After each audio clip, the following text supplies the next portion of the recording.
500 करोड़ से भी ज़्यादा अर्निंग करने वाली एक मूवी है सैयारा। उस मूवी के अंदर एक सीन है जिसमें अभिनेता क्या करता है, बाइक चलाते समय अभिनेत्री को अपने स्वेटर से या जैकेट से इस तरीके से बांध देता है।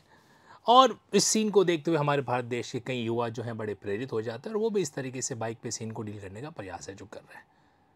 अगर ये सीन का प्रयास किया जा रहा है चलो फिर भी ठीक है, लेकिन जिस कहानी के बारे में आपको भी बताने जा रहा हूँ ना, उसका प्रयास करने के बारे में सोचना भी आपकी रूह को कपा देगा।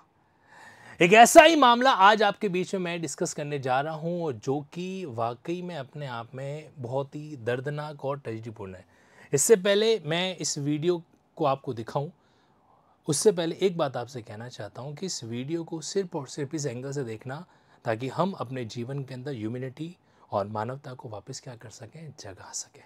क्योंकि आजकल जो है ना, जब भी कोई दर्दनाक हादसा हो जाता है तो मोबाइल और हमारा जो कैमरा है वो अपना काम पहले करता है और हमारा संवेदनशील हृदय जो है वो शायद अपना काम बाद में करता है।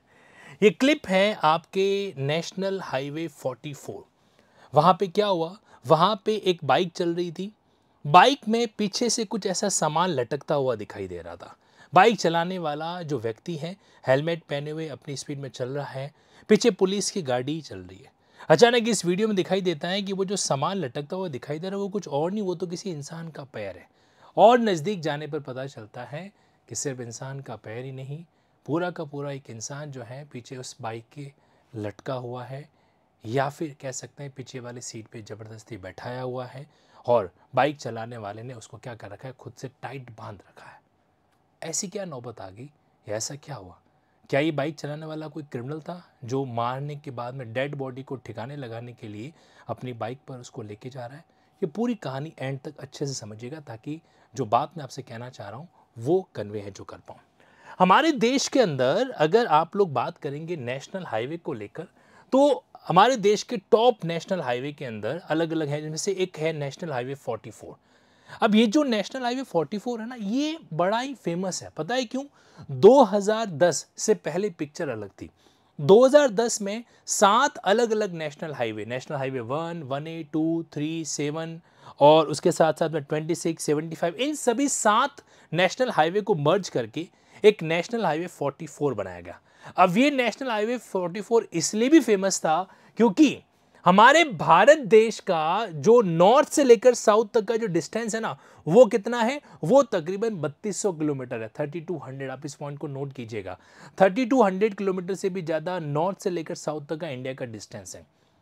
अब नॉर्थ में जम्मू कश्मीर और साउथ में देखा जाए तो कौन सा वाला? आपके तमिलनाडु। आपको ये मूवी याद है? कौन सी मूवी? जहां पर ये वाला सीन आया था, चेन्नई एक्सप्रेस, कश्मीर से कन्याकुमारी, है ना? तो यहां पर ये वर्ड जो है ना, वो भारत के ऊपरी हिस्से से लेकर इंडिया के नीचे वाले हिस्से तक को क्या करता है? कवर है जो करता है। अब इस सीन के अंदर जो बात मैं आपसे कहने जा रहा हूं, जो कन्वे करना चाह रहा हूं, वो कुछ इस तरीके से है कि ये जो नेशनल हाईवे 44 है, ये नेशनल हाईवे, ये इंडिया का मैप मैं सिर्फ और सिर्फ आपको ये बात समझाने के लिए कह रहा हूँ, ठीक है? अगर इस इंडिया के मैप अगर कोई भी अनइंटेंशनल कोई क्लरिकल या त्रुटि है तो आप इसको अन्यथा मत लीजिएगा। अब देखो, ये भारत देश का नक्शा और आपको जो येलो लाइन दिखाई दे रही है ना, ये जम्मू कश्मीर के श्रीनगर से होते हुए कहाँ तक जाती है? भारत देश के 11 राज्य, 11 स्टेट्स को कवर करते हुए जम्मू कश्मीर, पठानकोट, हिमाचल प्रदेश, पंजाब के जालंधर, उत्तराखंड, हरियाणा, दिल्ली से होते हुए राजस्थान, ग्वालियर, साथ ही साथ में यहाँ पर ये आपके मध्य प्रदेश, छत्तीसगढ़, तेलंगाना, आंध्र प्रदेश, कर्नाटका और फाइनली जो इंडिया का सबसे नीचे वाला हिस्सा है यानी कि कन्याकुमारी, यहाँ तक है जो क्या करती है? इसको कवर है जो करती है। अब आप देख पा रहे हैं कि इतना बड़ा जो नेटवर्क है वो है NH44 का। और ये NH44 इसलिए भी फेमस है क्योंकि अपने आप का एक अलग ही तरीके का एक साउंड प्रूफिंग इसमें जोन भी है। मतलब एक पेंच करके टाइगर रिजर्व है जो बीच में आता है, तो इसी हाईवे को इस तरीके से डिजाइन किया गया कि वो जहां पे टाइगर रिजर्व अगर आ रहा है ना, तो उस एरिया को साइड से एकदम साउंड प्रूफिंग और लाइट प्रूफिंग किया गया। मतलब हाईवे पे जो गाड़ी चलती है ना, तो उसकी लाइट जंगल में ना पड़े, ऐसे करके साइड की बाउंड्री को एनहांस है जो किया गया। घरे पर्दे हैं जो लगाए, ग्रीन पर्दे लगाए गए और साथ ही साथ में इस तरीके से बीच बीच में मतलब उस हाईवे को ऊपर उठाया गया ताकि नीचे से आराम से क्या हो सके, जितने भी एनिमल्स वगैरह जो हैं वो क्या कर सके, पास ऑन कर सके। ये इस तरह की छोटी सी पिक्चर, शायद आप इस बात को समझ पाएंगे। 14 अंडरपास है जो बने हुए थे। लेकिन वही हाईवे आज के समय में बदनाम हो रखा है 2 रीज़न से। एक तो ये कि 4 साल का गारंटी पीरियड था, उसी के अंदर जो है इसकी सड़कों की बैंड बजने लग गई इसके लिए। और दूसरा जो रीज़न है वो है हादसे, और ऐसा ही एक हादसा आज मैं आपके सामने डिस्कस करने जा रहा हूँ। वैसे आपकी जानकारी लिए कहना चाहता हूँ कि इंडिया का सबसे बड़ा नेशनल हाईवे ये है, तो इंडिया का सबसे छोटा नेशनल हाईवे कौन है, मुझे कमेंट बॉक्स में ज़रूर बताएगा। कौन सा एनएच जो है इंडिया का सबसे छोटा एनएच है जो कहलाता है 2010 के बाद में, ये मुझे कमेंट बॉक्स में ज़रूर आप आंसर कीजिएगा।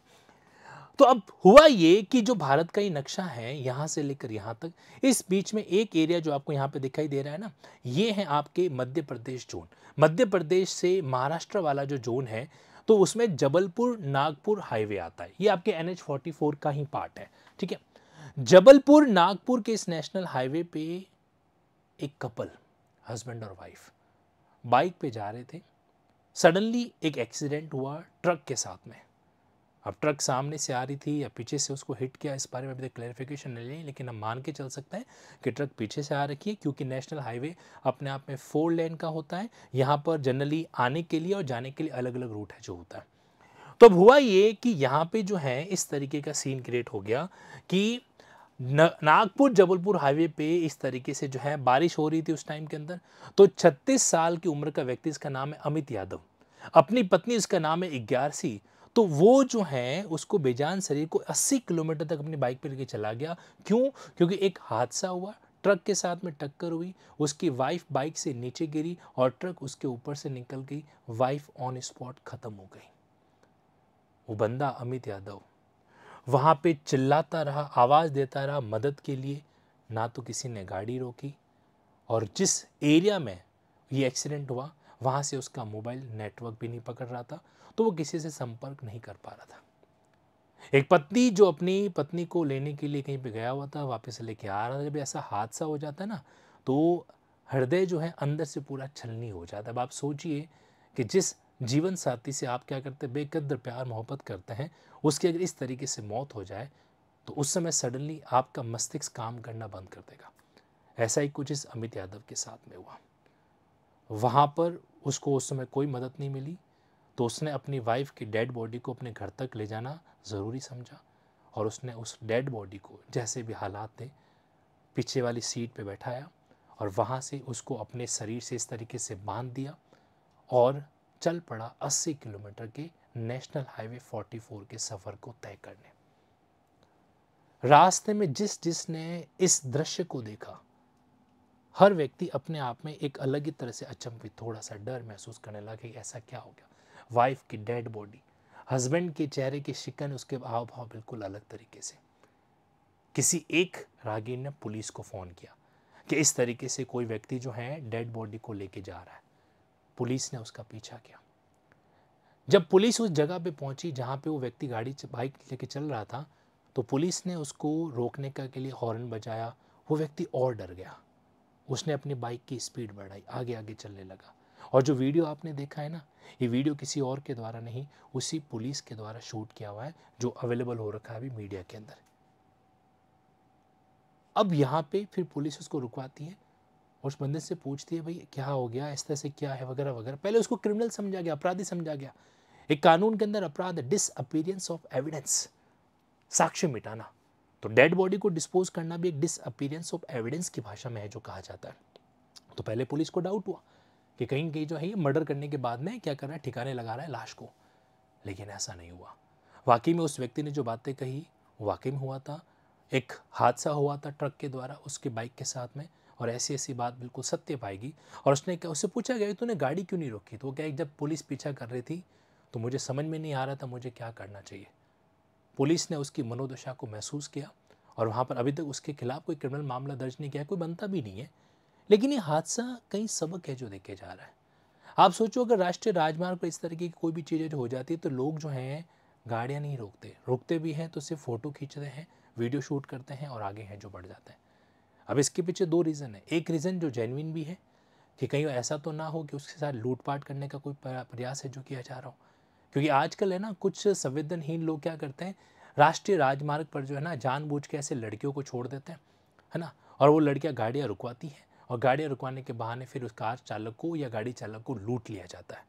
इसलिए लोगों के अंदर डर और एक भय भी रहता है कि कहीं वो इस तरीके के षड्यंत्र का शिकार ना हो जाए। शायद इसलिए भी वो लोग अपनी गाड़ियों से बाहर निकल किसी और की मदद करने से पहले 10 बार सोचते हैं। और दूसरा रीज़न ये है कि आज के टाइम में कोई किसी के झमेले में पड़ना नहीं चाहता, ये भी एक सच्चाई है। और तीसरा, जिनको शौक होता है इस तरह का कंटेंट बनाने का, तो उसका वीडियो रिकॉर्ड भी है जो करता है। तो ये हादसा जो है बड़ी दर्दनाक तरीके से नागपुर जबलपुर हाईवे यानी कि NH-44 पे है जो हुआ। अब यहाँ पे इसका लीगल कनेक्शन बस इतना ही है कि इस केस के अंदर किसी भी तरीके का अपराध होना प्रथम दृष्टया नहीं पाया जाता है। हाँ, ये ज़रूर है कि डिग्निटी ऑफ डेड बॉडी ज़रूर इम्पीच हुई है, क्योंकि एक मृत शरीर भी जो है वो क्या करता है, एक मतलब अपने आप में डिग्निटी प्राप्त करने का अधिकार है जो रखता है। और ऐसा सुप्रीम कोर्ट भी अपने जजमेंट के अंदर कह चुका है। खासकर कोविड टाइम के अंदर जब डेड बॉडीज़ को इस तरह से डिस्पोज किया जा रहा था, उसमें भी सुप्रीम कोर्ट ने बात की थी। और यहाँ पर भी ये बात है जो एक तरीके से हमें दिखती हुई महसूस है जो होती है।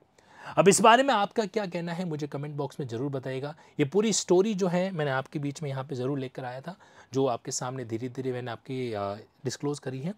अब नेशनल हाईवे 44 के संबंध में जो चीज़ है वो आपके सामने इस तरीके से रही। मैं आपको थोड़ी सी जानकारी लिंकिंग लॉज के बारे में देना चाहता हूँ। लिंकिंग लॉज एक ऐसा ऑनलाइन लीगल प्लेटफॉर्म है जो भारत के अधिकतम सभी राज्यों के न्यायिक सेवा को और जो अधिवक्ता मार्गदर्शन के प्रोग्राम है, एडवोकेसी गाइडेंस के प्रोग्राम, उनको डील एजू करता है। अगर आप एडवोकेसी सेगमेंट या जुडिशियल सेगमेंट के माध्यम से अपने कानूनी नॉलेज को क्या करना चाहते हैं, सुदृढ़ करना चाहते हैं, उसको एक तरीके से इफेक्टिव मैनर में कन्वर्ट करना चाहते हैं ताकि आप बेरेक्ट को पढ़ सकें।